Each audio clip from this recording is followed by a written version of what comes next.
یہ 15واں جو روزہ آئے گا نا، یہ امام حسن کا یوم ولادت ہے۔ امام حسن کو زہر دیا گیا تھا، تو امام حسین کہنے لگے ان سے، بھائی مجھے بتائیے آپ کو کس نے زہر دیا ہے؟ بڑا شاندار جواب دیا۔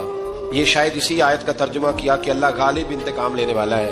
امام حسن فرمانے لگے، حسین اگر وہ بندہ نہیں جس پر مجھے شک ہے، اگر وہ نہیں تو میں تمہیں بے گناہ کا نام کیوں بتاؤں، اور اگر وہی ہے جس پر مجھے شک ہے تو حسین رب تجھ سے بہتر انتقام لینے والا ہے، میں اللہ پہ چھوڑتا ہوں۔ اللہ بہتر انتقام، کیسے شاندار لوگ، عین قرآن کی تفسیر نظر آتے ہیں۔ یہ 15واں جو روزہ آئے گا نا، یہ امام حسن کا یوم ولادت ہے۔ امام حسن کو زہر دیا گیا تھا، تو امام حسین کہنے لگے ان سے، بھائی مجھے بتائیے آپ کو کس نے زہر دیا ہے؟ بڑا شاندار جواب دیا۔ یہ شاید اسی آیت کا ترجمہ کیا کہ اللہ غالب انتقام لینے والا ہے۔ امام حسن فرمانے لگے، حسین اگر وہ بندہ نہیں جس پر مجھے شک ہے، اگر وہ نہیں تو میں تمہیں بے گناہ کا نام کیوں بتاؤں، اور اگر وہی ہے جس پر مجھے شک ہے تو حسین رب تجھ سے بہتر انتقام لینے والا ہے، میں اللہ پہ چھوڑتا ہوں۔ اللہ بہتر انتقام، کیسے شاندار لوگ، عین قرآن کی تفسیر نظر آتے ہیں۔